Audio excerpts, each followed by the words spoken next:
Ikhwan dan akhwat yang dirahmati oleh Allah Subhanahu wa Ta'ala, Assalamualaikum warahmatullahi wabarakatuh. Inilah kunjungan Irena Center dan Indonesian Commercial Jockey melalui berbagai media di seluruh Indonesia dalam acara Membangun Peradaban Islam dengan siaran radio di Indonesia. Assalamualaikum warahmatullahi wabarakatuh. Waalaikumsalam warahmatullahi wabarakatuh. Bismillahirrahmanirrahim. Alhamdulillahi rabbil alamin. Wassalatu wassalamu ala ashrafil anbiya'i wal mursalin, imamil muttaqin, sayyidil ghurril muhajjalin, Sayyidina wa maulana Muhammadin wa ala alihi wa ashabihil mujahidin at-tahirin, amma ba'du. Saudara-saudara kaum muslimin rahimakumullah. Dalam kehidupan ini, pada satu sisi memang kita harus melaksanakan berbagai kegiatan amal ibadah. Tetapi pada sisi lain, kita juga harus menjaga jangan sampai amal ibadah yang sudah kita kerjakan itu dihancurkan oleh sikap kita sendiri. Bahwa kita sudah sholat, alhamdulillah. Bahwa kita sudah zakat dan memberikan sedekah, syukur. Bahwa kita sudah melaksanakan ibadah haji, thayyib. Apakah dengan demikian amal kita sudah menjadi banyak? Nanti dulu. Jangan berbangga hati dan puas diri. Pada kesempatan yang berbahagia ini, saya ingin menyampaikan satu hadis yang diriwayatkan oleh Imam Ad-Dailami, di mana Rasulullah sallallahu alaihi wasallam pernah bersabda, "Sittatu asya'in tuhbitul a'mal." Ada 6 perkara yang bisa menghancurkan amal yang sudah kita kerjakan. Salat yang sudah kita kerjakan itu, zakat yang sudah kita bayarkan itu, haji yang sudah kita tunaikan itu, bisa dihancurkan oleh 6 perkara ini. Nanti di akhirat, pada saat setiap orang menunggu pahala dari ganjaran amal yang ia kerjakan di dunia ini, kita menanti dan menanti, ya Rabb, mana amal kebaikan saya? Mana pahala kebajikan yang saya lakukan? Hasilnya tidak ada. Amal yang kita kerjakan dihancurkan oleh sifat-sifat yang akan kita kemukakan pada pertemuan kali ini. Yang pertama yang bisa menghancurkan amal adalah al-istighalu bi'uyubil khalqi. Orang yang terlalu sibuk mencari-cari aib dan kekurangan pada diri orang lain. Habis waktunya hanya untuk mengorek-ngorek celah orang, sementara ia lupa pada aib dan celak dirinya sendiri. Sifat seperti ini menghancurkan amal yang sudah kita kerjakan. Sedangkan baginda Nabi mengajarkan, tuba liman syaghalahu aibuhu an uyubin nas. Beruntunglah orang yang kekurangan pada dirinya menyebabkan dia sibuk sampai ia tidak sempat mencari-cari aib dan kekurangan pada diri orang lain.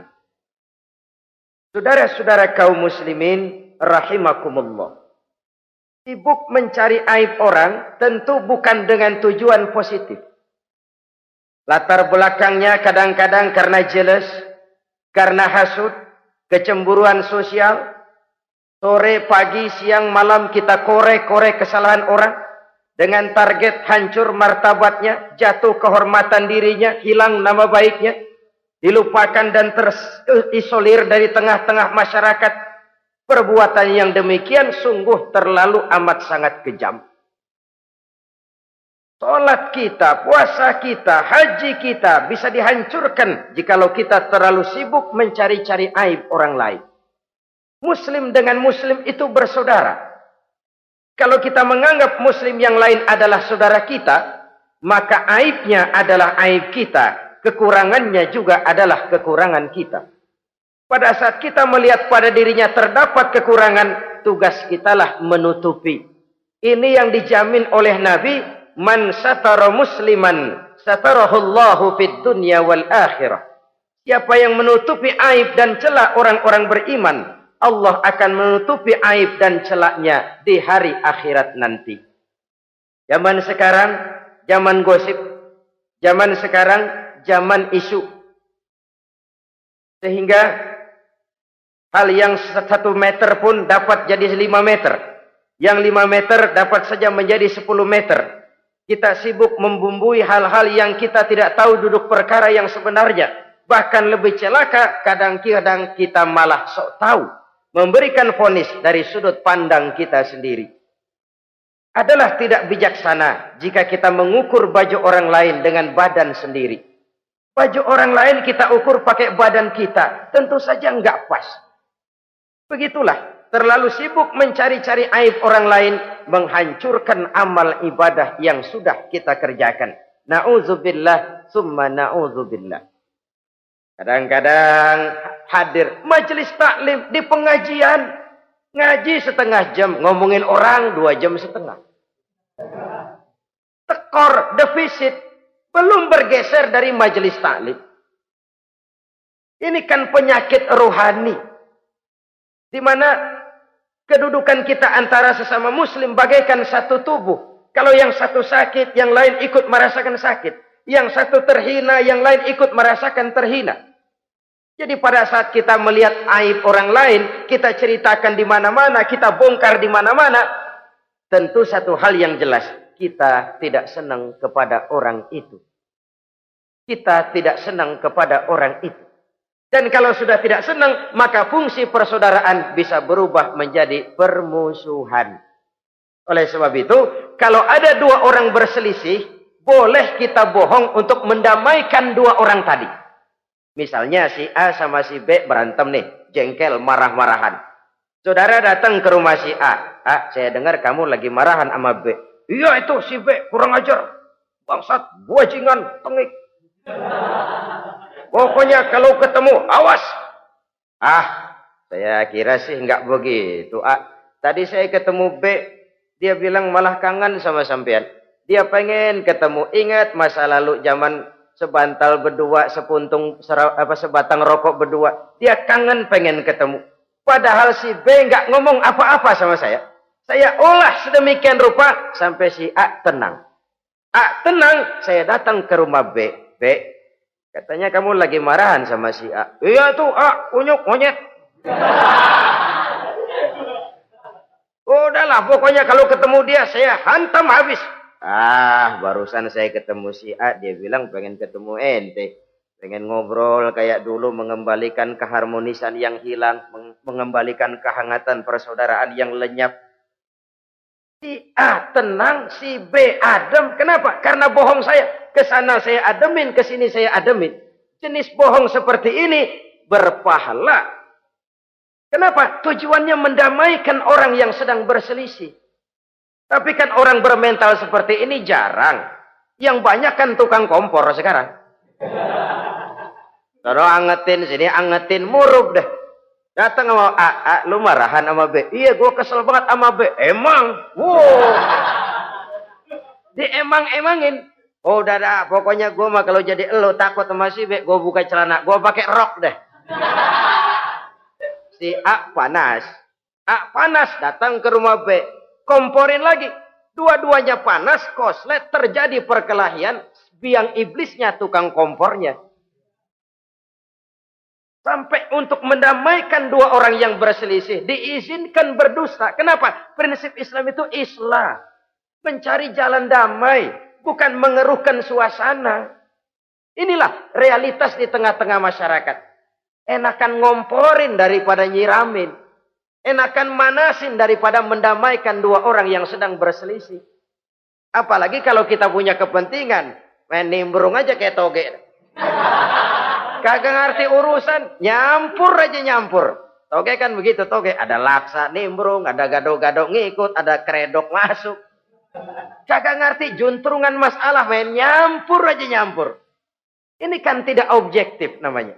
Nah, mental seperti ini.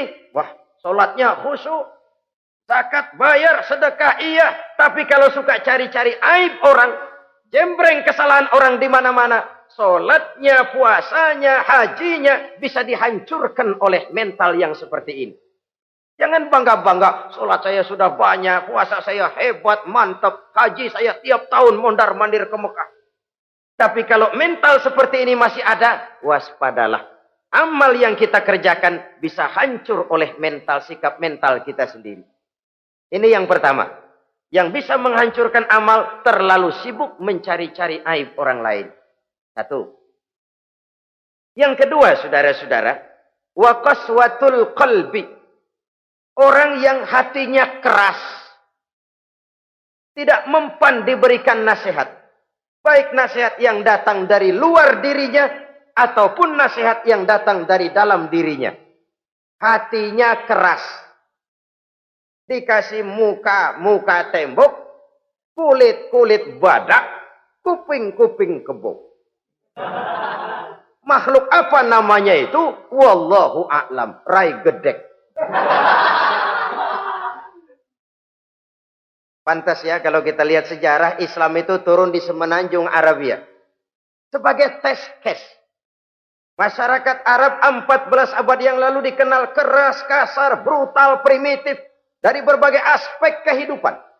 Standar, kalau di tengah masyarakat yang begitu keras Islam berhasil, masyarakat lain lebih mudah masuk. Rasulullah diutus di Cianjur, lalu dakwahnya sukses, saya nggak kagum. Paling-paling datang Nabi ke Cianjur disambut dengan ramah. Enggak, Rasul. Ayo nama kumaha Rasul wae, ayo nama itu. Pasti aman, damai, tidak ada cerita perang. Tapi Masya Allah, turun di tengah satu struktur sosial yang keras, kasar, primitif. Menghadapi orang yang hatinya keras seperti ini. Apa prinsip kebijaksanaan yang dilaksanakan oleh Rasul dalam menerapkan syariat Islam? Pertama, at-tadrij fit tasyri'. Dalam melaksanakan syariat, prosesnya melalui tahapan. Contoh. Jahiliyah dulu itu paling senang sama mabuk. Geng. Binteler. Oh, jahiliyah itu kalau sudah mabuk nggak cuman minum, mandi pakai arak. Subhanallah. Mandi pakai arak. Menghadapi masyarakat yang seperti ini, apa strategi syariat Islam? Mula-mula ayat yang turun. Yas'alunaka 'anil khamri wal maisir qul fihima ismun kabirun wa manafi'un linnas. Mereka bertanya kepadamu hai Muhammad tentang arak.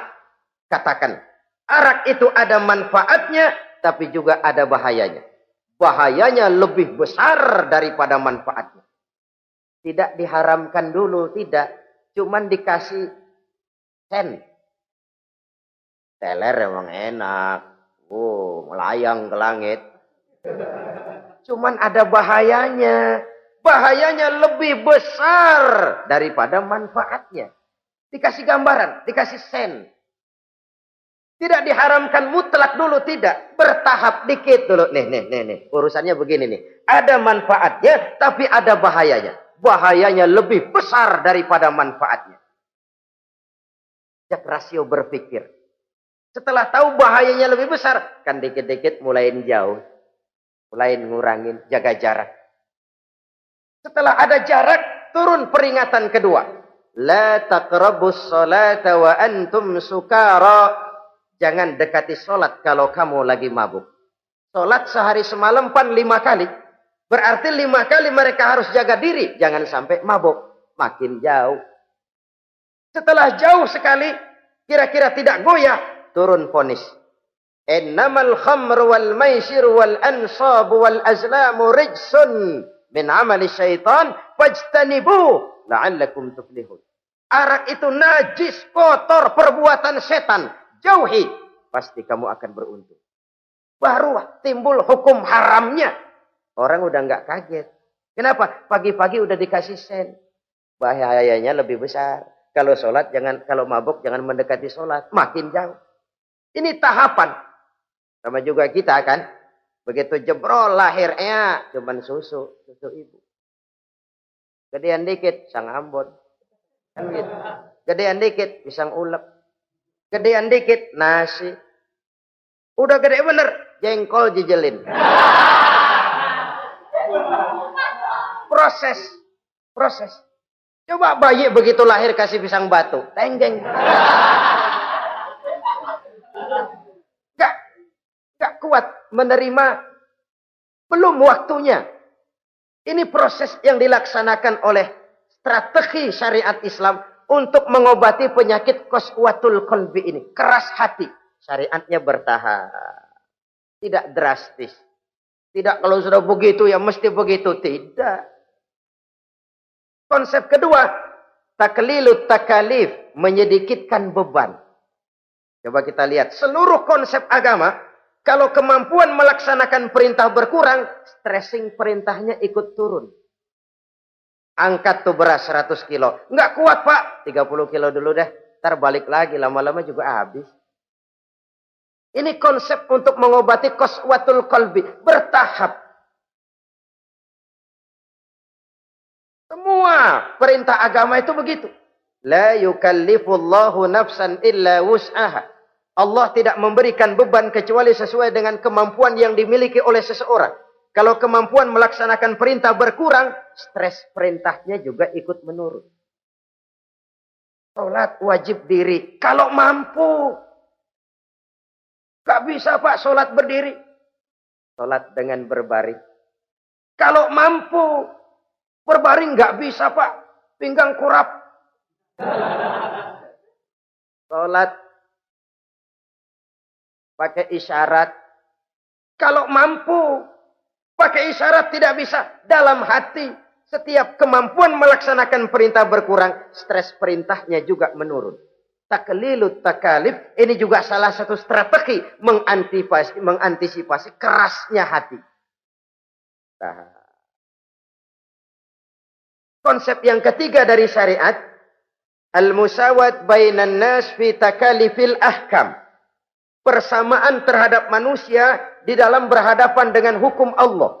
Kadang orang yang hatinya keras itu, logikanya jalan, ngukur suasana. Gimana sih lu? Menggerib kagak mau ke masjid? No, yang Pak Haji masih di perapatan.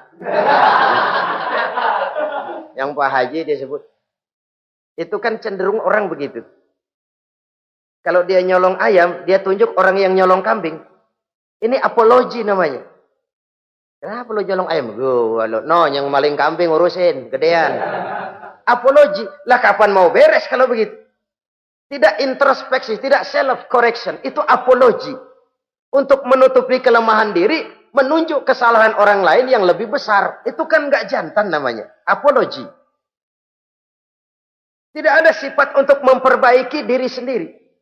Karena kecenderungan ini ada, Islam menutupi itu. Dengan apa? Semua manusia sama dalam berhadapan dengan hukum Allah. Gak ada iri hati dalam hukum Islam ini. Salat wajib. Wajib. Bagi siapa? Yang sudah balik dan mampu. Terhadap semua strata. Jenderal wajib, kopral wajib. Apalagi hansip. Tidak ada fasilitas. Wah kamu jenderal nggak apa-apa dah sembahyang setahun 2 kali. Idul Fitri aja Idul Adha. Enggak tuh. Semua manusia sama dalam berhadapan dengan hukum Allah. Itu yang Nabi ingatkan. Orang-orang sebelum kamu dahulu hancur. Umat-umat sebelum ini rusak binasa. Kenapa? Karena mereka kalau orang kecil berbuat salah. Hukum cepat-cepat ditegakkan. Tapi kalau yang besar berbuat salah. Mereka diam pura-pura tidak tahu. Jadi apa ini? Yang namanya mafia peradilan bukan cuma zaman ayeuna. Sejak zaman sebelum Islam Nabi sudah mengingatkan. Mereka dahulu hancur. Kenapa? Kalau orang kecil berbuat salah, hukum buru-buru ditegakkan. Rame-rame dikeroyokin. Giliran yang gede berbuat salah, diam pura-pura enggak tahu. Hukum pakai pandang bulu. Saudara-saudara kaum muslimin rahimakumullah. Oleh karena itu orang yang keras hati itu bisa merusak amalnya sendiri. Nggak mempan nasihat, rai gedek, muka-muka cuek. Baik nasihat yang dari luar maupun nasihat yang dari dalam, nggak mempan. Kan dalam hidup ini ada nasihat dari luar, dari orang lain, bisa dari fenomena kehidupan. Ini juga nasihat. Oh, dia itu kaya tapi pelit. Hatinya begitu ya. Katanya menteleng. Itu kan nasihat. Itu kan nasihat. Oh, dia waktu berkuasa tapi zalim, matinya begitu. Perutnya pancung.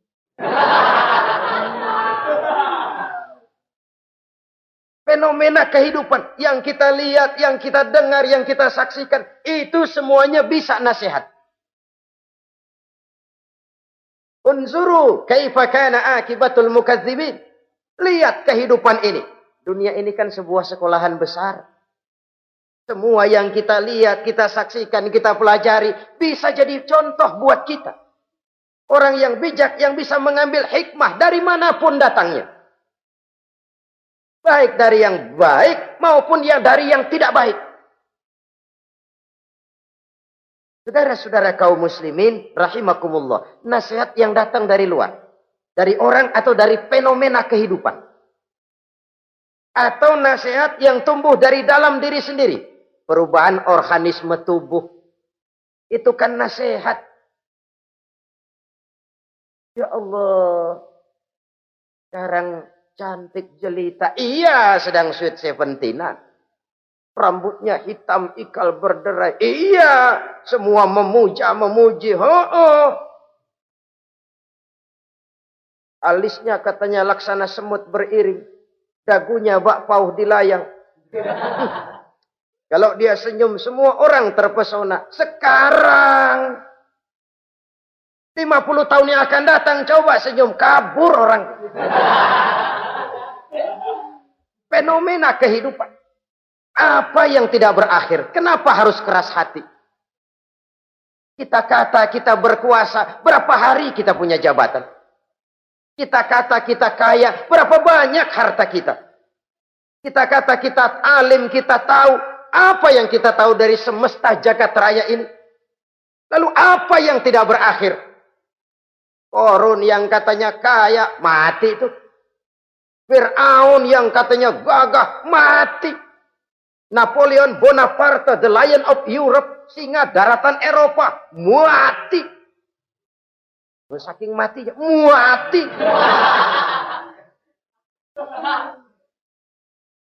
Kenapa harus keras hati? Kenapa tidak melihat perubahan fenomena alam sekitar ini? Apa yang tidak berakhir? Apa yang tidak selesai? Lalu apa yang mau kita sombongkan? Kenapa kita harus keras hati? Sehingga pantas dalam hadis kursi Allah menyatakan al-kibriya'u libasi. Sombong itu pakaianku. Manusia nggak pantas pakai pakaianku. Kegedean. Pakaian Allah mau dipakai. Kalau Allah sombong, udah pantas aja udah. Kenapa? Kagak ada Tuhan lain selain dia. Udah pantas dia nyombong. Kita nyombong apaan? Oleh sebab itu, beruntung orang kalau diberikan hati yang lembut. Mudah menerima kebenaran. Peka terhadap kesulitan orang lain. Ringan tangan memberikan pertolongan buat mereka yang memang memerlukan. Dan gak semua orang dikasih begitu. Gak semua orang. Nah ini ya. Umar bin Khattab sikapnya keras. Tapi hatinya gampang menerima kebenaran. Nah lain loh orang kayak begini. Keras sikap boleh keras. Tapi hati mudah menerima kebenaran. Wah, kalau Umar kerasnya kan luar biasa. Tapi hatinya kok gampang menerima kebenaran. Ini hidayah. Coba lihat waktu berita Rasulullah meninggal dunia. Sampaikan oleh para sahabat. Umar jengkel. Cabut pedang. Siapa bilang Muhammad mati, saya tabas batang lehernya. Dia nggak siap menghadapi kenyataan. Emosinya yang jalan, bukan rasionya. Keras. Bilang deh, Muhammad meninggal. Saya tabas batang lehernya. Untung ada Sayyidina Abu Bakar. Beliau tidak bicara langsung, cuma pidato. Ayyuhan nas, Man kana ya'budu Muhammadan fa inna Muhammadan qad mata. Wa man kana ya'budu Allah fa inna Allah hayyul la yamut. Hai manusia, siapa yang menyembah Muhammad, Muhammad sudah meninggal. Tapi siapa yang menyembah Allah, Allah maha hidup dan tidak akan pernah mati buat selama-lamanya. Sayyidina Umar tersentak. Subhanallah, saya salah. Bagaimanapun Muhammad hanya seorang manusia. Saya cinta dia, saya suka dia, nyawa saya pertaruhkan untuk dia. Tapi dia manusia dan saya tidak menyembah Muhammad. Ia sadar akan kekeliruannya, berlinang air matanya. Keras sikapnya, tapi lembut hatinya. Nah, yang kayak begini, bagus. Ini udah sikap keras, hati keras, yaitu tadi. Muka tembok, kulit badak, kuping kebo. Diapain aja udah nggak mempan aja udah.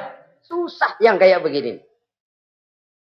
Saudara-saudara, ma'asyiral muslimin rahimakumullah. Jadi yang kedua yang bisa menghancurkan amal kita, orang yang hatinya keras. Wah. Yang ketiga sekarang, yang bisa menghancurkan amal kita itu wa hubbud dunya. Orang yang terlalu cinta kepada dunia. Nih, pakai kalimat terlalu ya. Kalau sekadar cinta kepada dunia, why not? Kita cinta anak dan istri, wajar. Kita cinta harta benda, tentu. Kita cinta sanak famili dan seluruh handai tolan, memang. Kita juga cinta kepada bangsa dan tanah air. Itu bagian dari iman, persilahkan. Yang tidak boleh itu kalau sudah pakai kalimat terlalu. Terlalu. Sebab kalau sudah terlalu, itu sudah di luar kontrol. Orang lalu menghalalkan segala cara. Terlalu cinta kepada jabatan. Akhirnya bergeser. Sholat menghadap Allah. Dengar mau pindah jabatan ke tempat kering. Gerasak gerusuk nyari dukun. Ini kan namanya iya kanak budu wa dukun nasta'in. Nggak bisa wong itu satu paket. Kalau iya kanak budu wa iya kanasta'in. Kalau hanya kepadamu ya Allah kami menyembah, hanya kepadamu kami minta tolong. Ini paket, jangan dipisah-pisah. Menyembahnya kepada Allah, minta tolongnya kepada yang lain. Sinkret, bercampur. Iya, kalau es campur enak. Tapi kalau agama dicampur dengan yang lain, nggak enak rasanya. Sama juga begini, ada gelas ya. Kalau sepenuhnya diisi bensin, itu ketahuan, bisa diminum motor. Kalau sepenuhnya diisi air putih, jelas bisa diminum orang. Tapi begitu separuh diisi bensin, separuh diisi air putih, kacau dah. Motor minum mogok, orang minum mabok. Dijual juga nggak laku. Kenapa? Sinkret. Maka Allah pesan, wala talbisul haqqa bil batil. Jangan kau campur aduk yang hak dengan yang batil. Saudara-saudara kaum muslimin rahimakumullah. Begitulah terlalu cinta kepada dunia sering menyebabkan orang out of control. Bergeser dari garis yang telah ditentukan oleh Allah. Apalagi di zaman sekarang ini. Persaingan hidup makin tajam. Tensi ekonomi semakin tinggi. Gaya hidup semakin konsumtif. Sementara lapangan kerja semakin sulit. Orang kadang kehilangan harga diri untuk mencapai sesuatu yang bernama dunia, lalu menghalalkan segala cara. Sebab itu jangan korbankan keabadian akhirat dengan kesenangan dunia yang cuma sebentar ini. Jangan sia-siakan keabadian akhirat dengan kesenangan dunia yang kadang fata morgana ini. Cintailah dunia, tapi sekadarnya saja. Sebagai ladang untuk menanam bagi kepentingan di akhirat nanti. Terlalu cinta kepada dunia bisa menghancurkan amal yang sudah kita kerjakan. Ini yang ketiga. Yang keempat, waqillatul haya. Orang yang sedikit rasa malunya. Rasa malu merupakan bagian daripada nilai-nilai keimanan. Apabila rasa malu berkurang, artinya nilai iman juga ikut menurun. Kita melihat sekarang ini banyak orang pakai pepatah Arab dalam hidup ini. Bul ala zamzam fatu'raf, kata orang Arab. Kalau kepengen terkenal, kencingi sumur Zamzam. Itu bakal ngetop ke seluruh dunia. Sumur Zamzam dikencingin. Itu akan terkenal ke seluruh dunia. Terkenal apanya? Terkenal gilanya. Jadi apa maksud pepatah ini? Kalau pengen cepat terkenal, bikin yang aneh-aneh. Yang orang lain nggak kerjain, kerjain. Yang orang lain nggak pakai, pakai. Nanti kan aneh, dilihat orang. Kalau dilihat orang kan cepat ngetop. Pantas apa tidak nomor 18. Yang penting terkenal aja dulu dah. Artinya apa? Rasa malu dikuburin. Rasa malu disingkirin. Kalau sudah sedikit rasa malu, tidak terhalang melakukan perbuatan-perbuatan yang negatif. Satu contoh. Tujuan utama diperintahkan berpakaian itu kan menutup aurat. Tapi Rasul pernah mengatakan, satu saat nanti akan muncul perempuan, nisa'un, kasiyat, ariyat, ma'ilat, mumilat, ru'usuhunna ka'asnimatil bukhtil ma'ilat.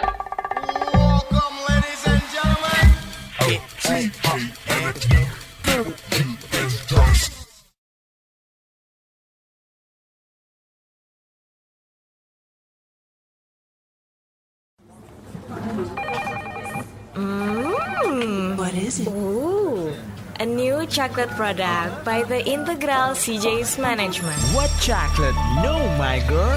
It's a new CJ's brand. Kepalanya ditata begitu rupa persis kayak punggung onta. Itu rambut lagu apa tahu deh. Ini kan fenomena berpakaian tapi telanjang. Kenapa? Yang dikejar mode, yang dikejar merek.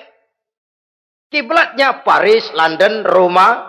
Imamnya siapa? Pierre Cardin, Christian Dior, Escada, Etienne Egner.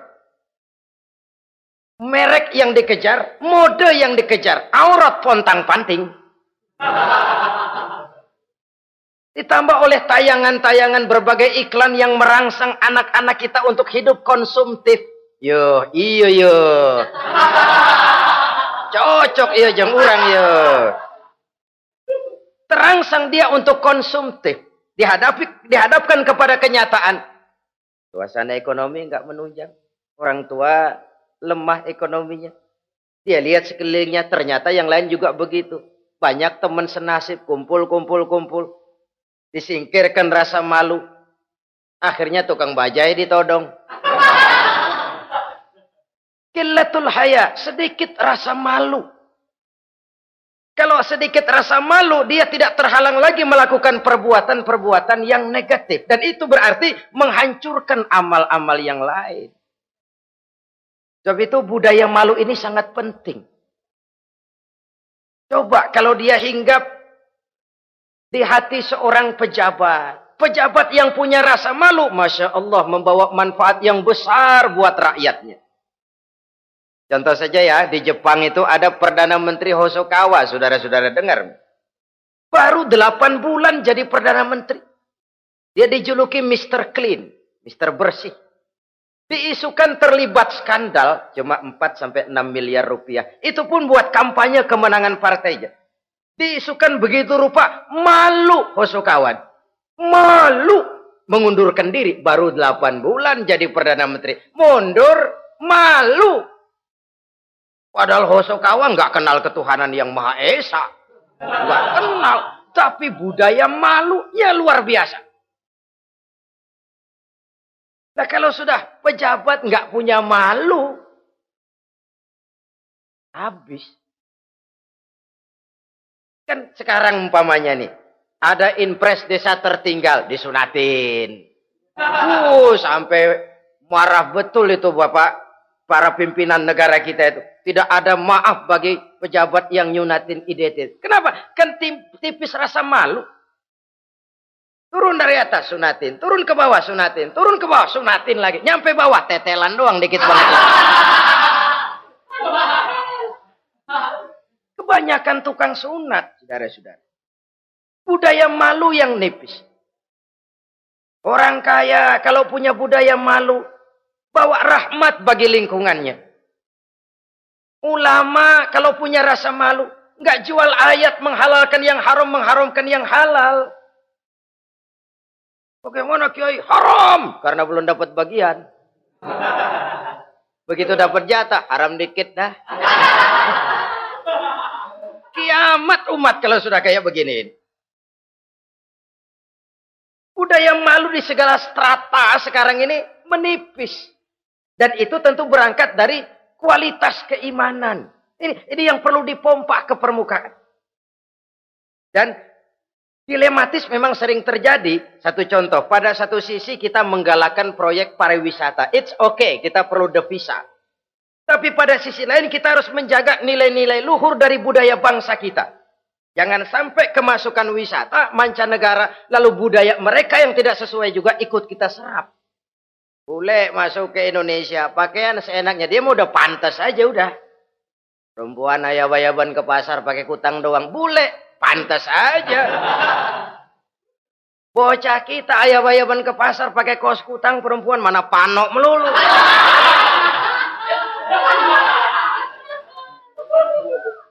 Menipisnya budaya malu. Ada standar. Bahwa mode, hal kedua. Merek apalagi. Yang pertama itu menutup aurat. Dari sisi berpakaian saja. Kalau anak-anak kita diracuni oleh yang namanya mode, diracuni oleh yang namanya merek, dia akan terbuai hidup dalam alam kepalsuan. Sekarang ini hidung pesek bisa dibikin mancung. Kulit keriput jadi kenceng. Operasi plastik. Pada sisi lain pengaruh duit juga luar biasa. Di aki-aki keriput kalau habis gusuran kenceng lagi. Pasaran keras lagi. Oleh sebab itu budaya malu ini perlu kita kembangkan. Supaya di semua strata sosial memiliki budaya yang namanya malu. Sederhana memang, tapi tidak semudah mengucapkannya. Sampai-sampai dijadikan taruhan al-haya'u minal iman. Rasa malu itu bagian daripada iman. Dan malu yang tertinggi, kalau sudah punya malu kepada Allah, itu puncak. Puncaknya di situ. Kalau cuma malu sama mertua, ngaling aja dikit, dia kagak tahu deh.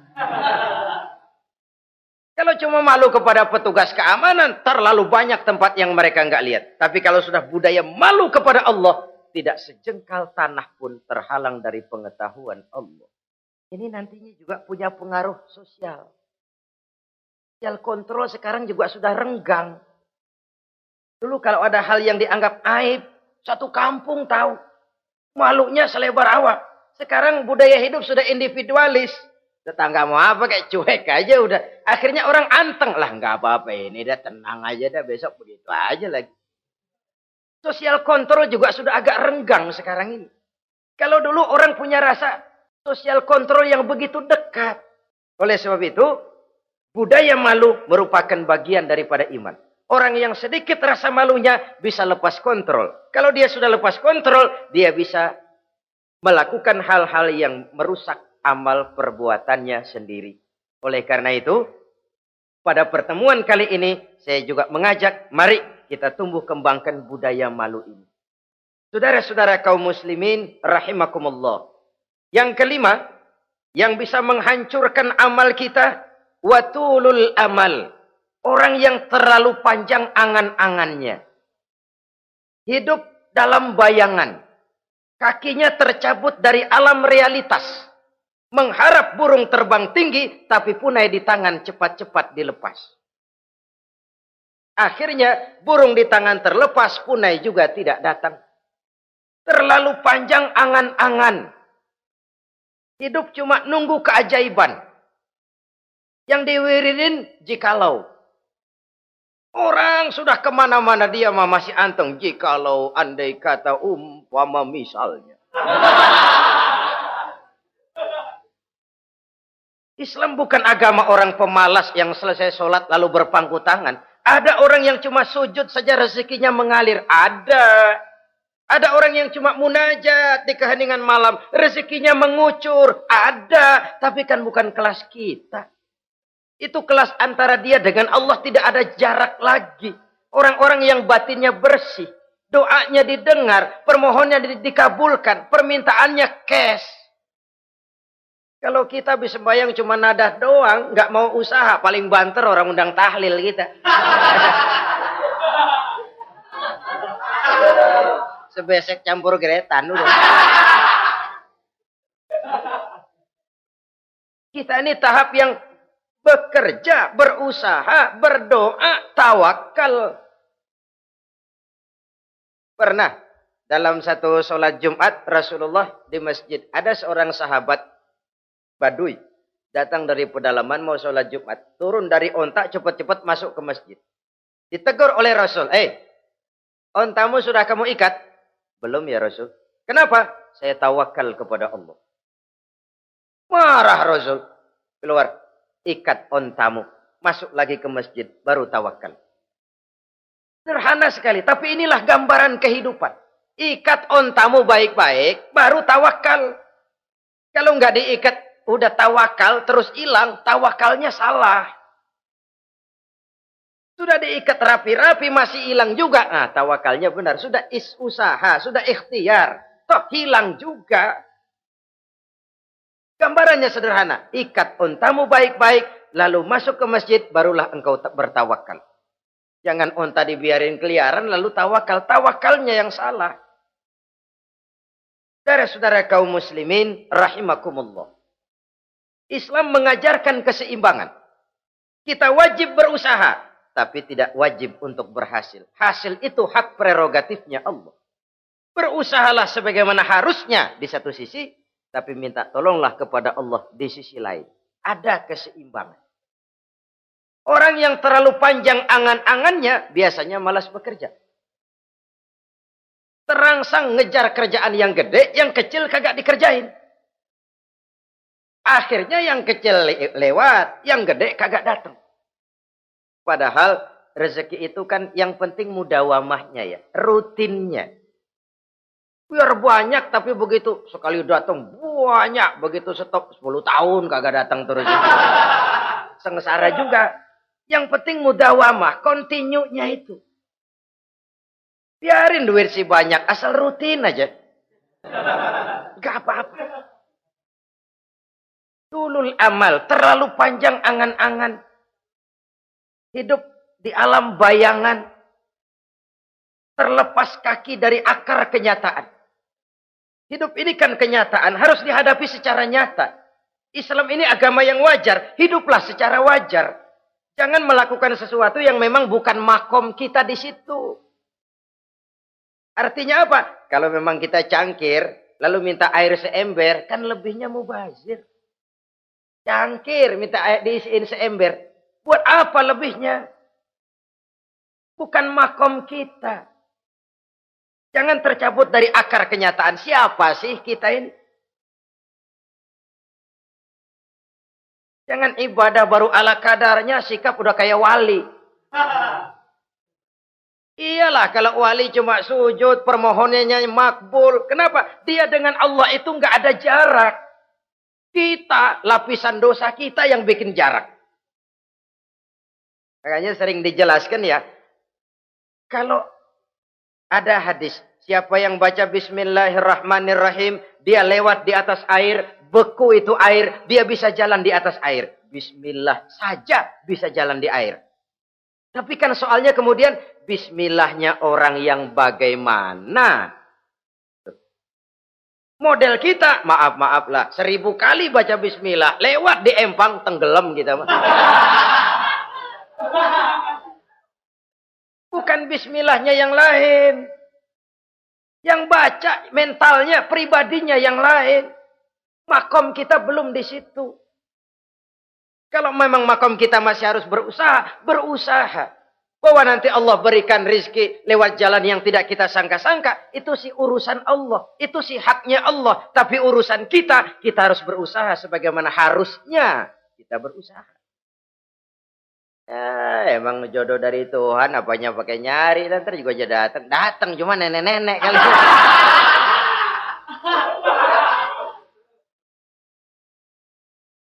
Bekerja, berusaha. Jangan terlalu panjang angan-angan. Hiduplah secara nyata, apa adanya, yang wajar-wajar saja. Tinggal di gubuk reot, hidup pakai gaya jet set. Ngagul dah. Sama merek mobil kenal banget, mobil orang-orang. Udah bukan main kalau ngomong dah. Di atas awan hidupnya. Di atas awan. Ngomong kagak ada yang kecil. Gak pakai juta udah. Miliar. Triliun. Ngerokok tetap aja ngombe. Silahkan mengharap burung terbang tinggi. Tapi punai di tangan jangan dilepas. Realitas apa? Idealisme boleh terbang setinggi langit. Tapi kaki tetap berpijak di alam realitas. Ayo kita ngambil contoh dari Rasulullah Sallallahu Alaihi Wasallam. Rasulullah itu kan dikasih mukjizat, fasilitas, tapi nggak ngandelin. Buktinya apa? Nabi hijrah ke Madinah. Itu kan manusia. Posisi kita terjepit. Ayo hijrah, hijrah, berangkat. Nggak ngandelin Tuhan. Pojokin nih, dikepung. Kirim dah apaan kayak biar pada mampus nih orang ini. Enggak tuh. Enggak. Walaupun beliau punya mukjizat. Tapi enggak ngandeli. Kenapa kita enggak lihat itu? Perang Uhud kalah. Kalah. Berlumur darah dari kakinya yang mulia itu. Kalau ngandelin mukjizat, apa pantas Nabi kakinya sampai berdarah? Apa pantas sampai kalah? Kenapa enggak rekes, simsalabim, hancur musuh? Tidak, beliau tidak tercabut dari akar kenyataan. Beliau manusia, hidup dan berjuang secara manusiawi. Perkara Allah mau kirimkan mukjizat, itu haknya Allah. Waktu di Taif, saudara masih ingat. Dilontari dengan batu, menghindar ke kebun anggur. Turun malaikat Jibril, Muhammad. Innallaha amaroni an uti'ak. Allah perintahkan saya datang menemuimu di sini untuk mendengar komandomu. Sekarang apa mau kamu? Kalau mau kau orang Taif yang melontari kau dengan batu hancur, saat ini saya angkat Jabal Uhud. Saya timpakan mereka biar mati semua. Bagaimana? Dalam keadaan terpojok, dilemparin batu, dikeroyokin, menghindar ke kebun anggur, turun Jibril nawarin bantuan. Apa jawab Nabi? Jangan Jibril. Jangan. Saya diutus bukan buat ngancurin orang. Saya ini rahmah bagi alam. Tapi kamu disambitin. Biarin. Saya berjuang jangka panjang Jibril.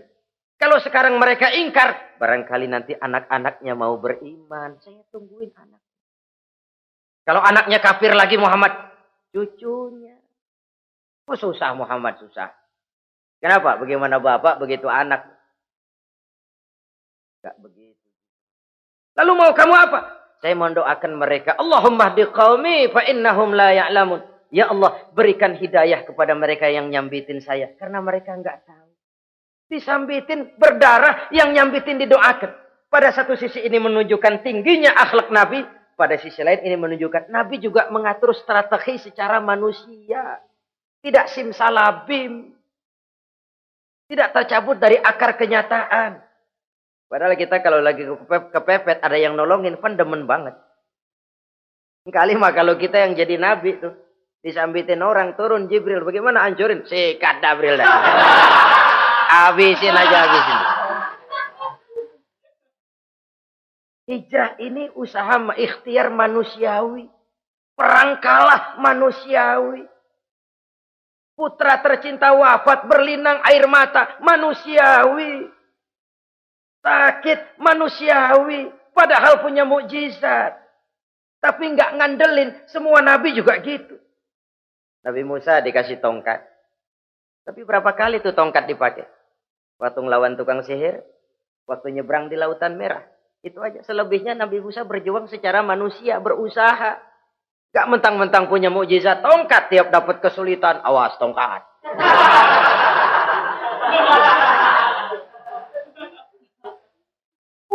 manusiawi. Oh, ini Rasul. Kenapa kita nggak lihat itu? Kenapa kita lalu tercabut dari akar kenyataan dan hidup dalam khayalan? Sampai di satu anekdot yang menyentuh. Sekarang ini akibat tayangan-tayangan televisi begitu rupa. Ada seorang bapak ditanya sama anaknya. Pak, Tuhan sama Batman kuatan mana sih? Logikanya sudah dipenuhi oleh gambaran Batman. Bahwa Batman itu kuat, gagah, menolong yang lemah. Timbul logika. Kuatan mana sama Tuhan? Katanya. Pengaruh yang dia lihat itu membentuk opini. Sama juga sekarang coba lihat ibu-ibu. Kalau udah Cassandra, itu masakan ditinggal tuh angus di dapur. Angit tuh tempe. Saudara-saudara kaum muslimin, rahimakumullah. Begitulah yang kelima, yang bisa menghancurkan amal kalau orang terlalu panjang angan-angan. Hiduplah secara wajar karena Islam memang agama yang wajar. Jangan melakukan sesuatu yang memang bukan makom kita di situ. Jangan melakukan sesuatu yang memang bukan posisi kita di situ. Kullun ya'mal ala syakilatih. Jangan minta ayam menggonggong. Jangan minta kambing mengeong. Bukan bagiannya. Bukan bidangnya. Sama juga orang ngomong, apaan mubalik kerjanya ngomong doang. Sekarang kan zaman pembangunan. Mana ada mubalik ngurus irigasi. Nah, kalau mubalik ngurus irigasi, apa lurah mau ngajar PK? Jangan tercabut dari akar kenyataan. Toh, prinsip modern saja mengajarkan the right man on the right job. The right man on the right place. Orang harus ditempatkan sesuai dengan bidangnya. Jangan tercabut dari akar kenyataan. Inilah kita dan inilah yang harus kita lakukan. Hidup ini kenyataan. Hadapilah secara nyata. Perkara Allah mau membuat yang lain, itu hak prerogatif Allah. Bukan urusan kita. Yang terakhir saudara, yang keenam yang bisa menghancurkan amal kita. Wa zalimun la yantahi. Perbuatan zalim yang tidak sanggup dihentikan. Zalim kepada Allah. Zalim kepada makhluk. Atau zalim kepada diri sendiri. Ada orang zalim kepada Allah. Begini banyak nikmat yang diberikan Allah. Nggak sanggup dah kita ngitungnya. Dari bangun tidur sampai tidur lagi nikmat nggak pernah berhenti itu. Bahkan kita tidur sendiri. Sadar nggak kita waktu tidur nggak berdaya? Coba ketika kita ngorok pulas, andai kata kecoa 16 masuk ke kuping kita. Siapa yang mau jagain? Siapa yang mau jagain? Nikmat. Belum pernah nikmat Allah berhenti. Begini banyak nikmat yang diberikan. Dan Allah cuma minta satu. Syukuri nikmat itu. Kalau kamu syukuri, aku tambah. Kalau kamu ingkar, asal tahu saja azabku itu pedih, kata Allah. Orang yang zalim kepada Allah. Orang yang tiap hari memakan nikmat Allah. Tapi enggak pernah mensyukurinya. Akaltum ni'mata rabbikum walam tashkurulah. Kamu makan nikmat Tuhanmu. Tapi enggak pernah kamu bersyukur kepadanya. Itu zalim kepada Allah. Pak, dalam hidup ini kan kita dikasih waktu 24 jam sehari semalam. Sehari semalam, 24 jam. 24 jam itu Allah kan nggak minta semua. 5 waktu saja kau lapor kepadaku. Sholat. Sholat kalau bagus, 10 menit kan. Taruh dah tuh, sholat bagus. Kilat, 5 menit dah. Kilat khusus 2 menit. Cepet dia nggak pakai perangko. Taruhlah yang menengah kita ambil 5 menit. Kalau 5 waktu, 5 kali 25, 5 kali 5 berarti 25 menit untuk lapor. Hei manusia, aku kasih kau hidup 24 jam. 25 menit kau lapor. Banyak yang berat. Padahal sisanya masih 23 jam 35 menit. Buah gambaran ini. Zalim kepada Allah. Padahal zalim kepada Allah yang rugi bukan Allah. Se-ASEAN tidak ada yang sujud. Apa Allah tekor? Apa Allah lalu berhenti jadi Tuhan? Apa Allah lalu jadi lemah? Tidak. Zalim kepada Allah artinya juga zalim kepada diri sendiri. Lalu zalim kepada sesama makhluk. Kadang tidak kita sengaja. Karena itu dalam Islam tidak ada kebebasan mandiri. Ya contohnya ya. Kita beli radio. Kita setel di rumah kita sekeras-kerasnya. Terus dalam hati nih. Radio gue. Beli gue pakai duit gue. Gue setel di rumah gue. Sekeras-kerasnya. Urusan apa sama orang? Kata kita. Tetangga kita kan boleh juga ngomong begitu. Mata gue. Yang ngantuk gue. Gue tidur di kamar gue. Ngapa suara radio lu masuk kemari? Ini kebebasan saya nyetel radio dibatasi oleh kebebasan tetangga saya yang mau tidur. Kalau saya perturutkan nafsu saya sudah zalim kepada dia. Zalim kepada orang lain. Dan yang banyak tidak kita sadari, zalim kepada diri sendiri. Membiarkan diri hanyut dalam munkarat dan tanpa ada usaha untuk menghentikannya. Tidak ada orang yang bisa mencelakakan diri kita terus-menerus kalau bukan diri kita sendiri. Tidak ada yang bisa menyelamatkan diri kita kalau bukan kemauan kita yang tinggi untuk menyelamatkannya. Allah sudah ciptakan kita dalam bentuk yang paling mulia. Fi ahsani taqwim. Dari sekian banyak makhluk yang diciptakan Allah, tidak ada yang sekomplit, seindah, secantik manusia. Ini harus dijaga. Jangan posisi yang sudah tinggi ini kita rendahkan sendiri. Fi ahsani taqwim posisi kita. Tapi kita rendahkan. Kita kembali asfala safilin. Posisi yang paling rendah. Kita zalimi diri kita sendiri. Karena itu, zalim kepada Allah, zalim kepada orang lain, zalim kepada diri sendiri, akarnya sama, mendatangkan kerugian. Dan bisa merusak amal yang sudah kita kerjakan. Oleh karena itu, mari sama-sama kita berusaha. Pada satu sisi kita melaksanakan amal ibadah sebagaimana yang seharusnya, tapi pada sisi lain kita menjaga nilai-nilai ibadah. Jangan sampai hancur oleh perbuatan kita sendiri. Sekianlah jumpa kita kali ini. Insya Allah kita lanjutkan di lain kesempatan. Terima kasih atas segala perhatian. Mohon maaf atas segala kekurangan.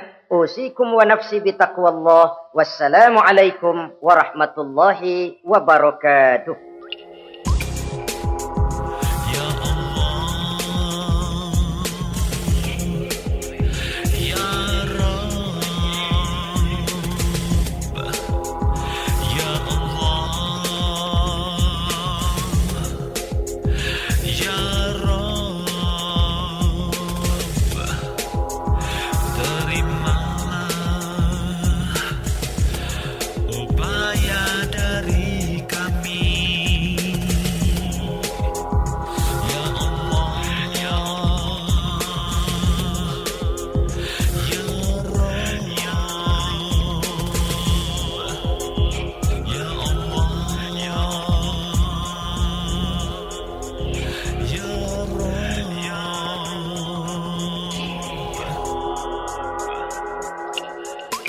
Ikhwan dan akhwat yang dirahmati oleh Allah Subhanahu wa Ta'ala, demikianlah kunjungan kami dalam acara Membangun Peradaban Islam dengan siaran radio di Indonesia.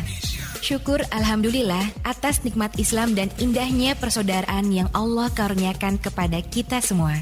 Semoga ilmu milik Allah dapat membentengi akidah kaum muslim dari berbagai upaya penyesatan. MPI DSRI ini merupakan komunikasi dan jabat erat di antara kami, Irena Center, Indonesian Commercial Jockey, serta berbagai media di seluruh Indonesia. Terima kasih. Wassalamualaikum warahmatullahi wabarakatuh.